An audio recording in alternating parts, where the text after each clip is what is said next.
Bismillahirrahmanirrahim. Kita lanjut Bapak Ibu di scene yang kedua, sesi yang kedua. Nah, eh, sekarang timbul pertanyaan, lantas bagaimana sih Pak untuk membedakan antara dual system antara ekonomi konvensional dengan syariah dalam implementasi berkooperasi seperti itu ya kan?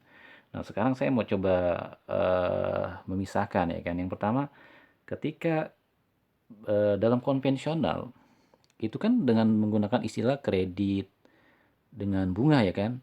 Jadi di koperasi konvensional apapun pinjamannya pasti instrumennya bunga. Cuman satu cara ngitungnya pakai bunga kayak gitu. Jadi nilai tambah dari uang yang dipinjam. Artinya apa? Orang bertransaksi atas uang kemudian mengambil untung atas pokok pinjaman. Seperti itu konsepnya. Jadi bunga adalah keuntungan yang diperoleh dari pokok pinjaman seperti itu. Sedangkan dalam syariah dia menggunakan istilah pembiayaan Bapak Ibu. Ada sih pinjaman, tapi pinjamannya tanpa ada keuntungan. Jadi namanya pinjaman kebajikan, nanti saya sampaikan. Jadi dalam syariah namanya pembiayaan. Apa instrumen cara ngitung keuntungannya? Dengan cara tadi bagi hasil, ya kan? Investasi langsung ke sektor real gitu.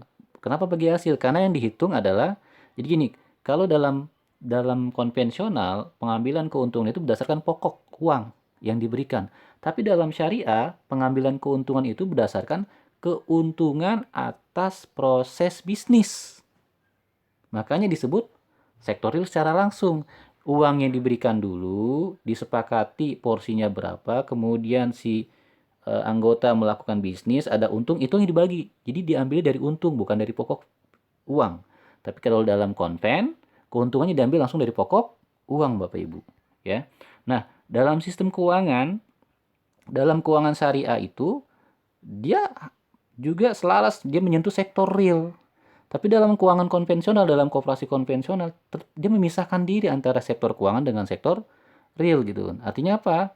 Dalam koperasi syariah, modal, pembiayaan yang diberikan pasti langsung cara basis perhitungan keuntungannya adalah berdasarkan berapa untung yang diperoleh dari bisnis, bukan dari uang yang baru diberikan gitu. Tapi dalam konvensional dia memisahkan. Pokoknya dari uang pokok langsung diambil keuntungan dalam bentuk bunga seperti itu ya. Jadi sesungguhnya sektor syariah itu atau koperasi syariah memang dia bersentuhan langsung dengan sektor sektor real. Kemudian lanjut. Nah, imbalan usaha simpan pinjam dan pembiayaan dalam konsep perundang-undangan itu berdasarkan peraturan pemerintah nomor 9 tahun 95. Di situ diakui beberapa cara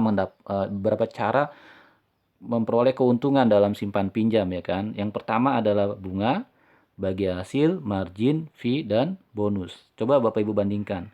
Kalau dalam konvensional dia cuma menggunakan instrumen satu, bunga. Apapun jenis pinjamannya, bunga caranya. Itu dalam konvensional. Tapi dalam syariah banyak variannya Bapak Ibu. Ada dengan konsep bagi hasil, ada konsep margin, ada konsep fee, ada konsep bonus. Dan ini diperbolehkan dalam syariah. Nanti kita bahas apa sih itu margin, apa sih bagi hasil, apakah itu apa sih itu fee, apa sih itu bonus, nanti kita kita bahas ya.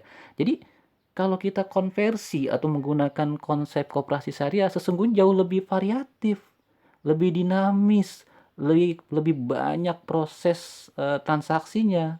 Jadi gini, anggota bisa memilih varian yang beragam.